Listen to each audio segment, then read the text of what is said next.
Hey guys, Thetcglover here, how are you doing today?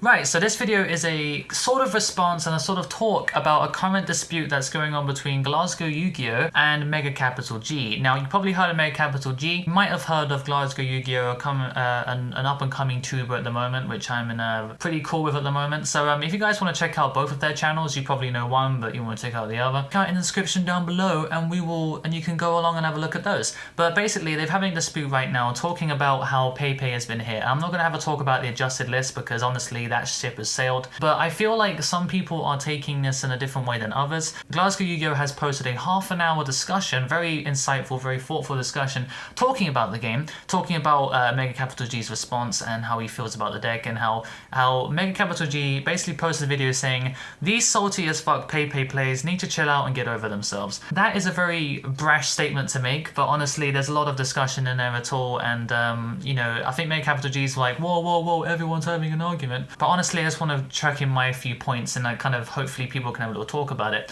So I think my most important point to make out of this entire video is players who admit that their deck, which is currently PayPay, which is the most strongest deck that was currently in the game prior to the adjusted list, if they can admit that their own deck, this tier 1 deck, which was taking 29 out of 32 spots in the tournament, if they can admit that their own deck that they invested in is the most broken deck in the game, and they know that it should be hit, are the most important people in this game. Okay, I think people don't understand what that means, but some people might do. What I'm trying to say is that competitive players in general are the most important resource that Konami has.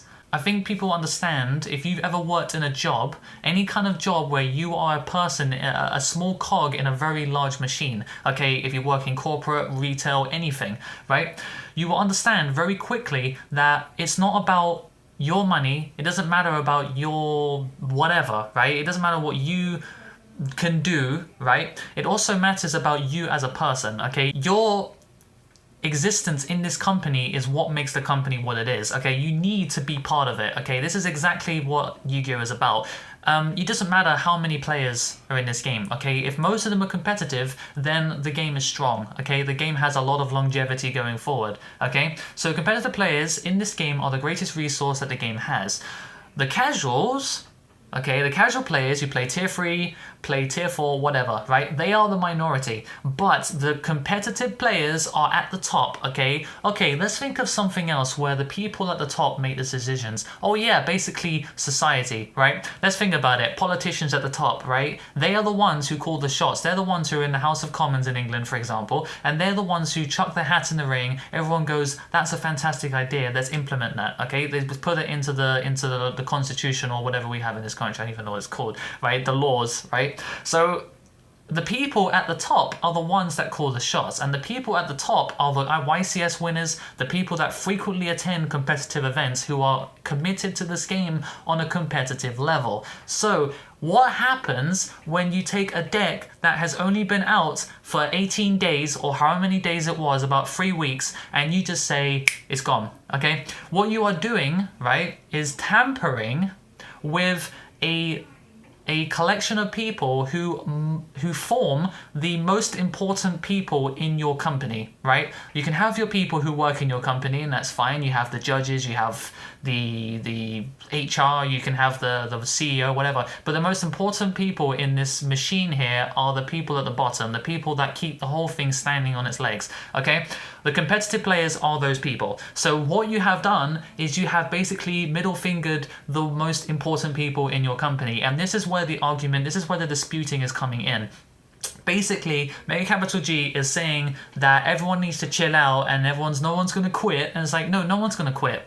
No one's going to quit, but you know what? It's also the same as quitting. It's not playing competitively anymore, because for Yu-Gi-Oh, for Konami, Yu-Gi-Oh, a lot of Konami's success is coming from the competitive scene. If Konami can pull in 5,000 players every time there's a YCS, they would make so much money. They would have there'd be so much hype going for the game. They don't make money from events, but what they do make money from is the sheer amount of people investing into the game, okay? The circulation of money, cash flow, constantly going around. You know, there's always going to be hopefully someone there that can invest, okay? That can put in £200 to £300, okay? Okay, it's a very large commitment from pretty much most people in this game, okay? Thinking, I'm gonna chuck $400 into PayPay. Oh, it's got hit, it's gone. Do I want to do that again? Do I want to do that next year? Oh look, the next PayPay deck comes out, the next Broken Pendulum deck comes out. Do I want to do this again? Probably not, because it could be 2 weeks instead of 3 weeks. It could be 1 week. It could be half a week into the deck coming out that is banned. I mean, what's stopping Konami here now? I mean, the beginning, it was all about thinking, because Mega Capital G said, oh, it's just the way that it is. Let the deck run its course. It will just kind of happen eventually. We'll get a half a year out of it, and then it will be gone. Right? Makes sense. But this time around it didn't happen. So now that Konami has basically banned it as quick as possible, they are now basically saying that no one is safe. And so when you invest a lot of money into something, you expect a return on the investment, ROI. You know, when you put money into something, you get something back. Usually that's a YCS top, that's a regional top, that's a prize card for winning the tournament and so on. So you invest into these things with the intention of hopefully getting something in return. And now Konami is saying that there is absolutely zero guarantee. In fact, there's like a 2% chance that your investment will even come close to getting the return on it. I mean, if you are an investor, right, which is the competitive players, if you are an investor, why would you invest into a company where you are pretty much almost assured that you are throwing your money into the toilet? Why? Why would you bother? What is the point? Okay. So players who picked up PayPay only to see it hit days later, they're not angry that the deck is gone. They're not angry that the deck is gone, because these people are the most important people who can go, yeah, it is actually quite broken. I'm really glad that it got hit, but just not now. Now, because you pick up broken decks knowing that they're broken and you play them as they are broken because you know that this game is broken as shit. So that's the frustration that's coming out of the player base. It's everyone's pointing their fingers at Konami, wondering why they had to do the things that they do. You know, you enjoy playing with your dad in the garden. You know, you play some football with him, and then the next day he goes out to buy some cigarettes and he disappears forever. It's kind of like that. You're wondering why everything goes okay, and then suddenly they just go run off, and then you're thinking, why would you do that? I thought we were cool, Konami. I thought we were cool. You give us broken shit, we play broken shit, and then you let us play broken shit for 6 months. Everyone plays the same broken shit, and then everyone just enjoys playing against mirror matches because everyone finds that to be very skillful, and Konami know this, and now that they've taken it away, and now we have to wait for the next broken shit to come on. Except this time round, we don't know how long we're going to get that broken shit for, because chances are we're going to get it for like 3 weeks. That's it. So that's the problem.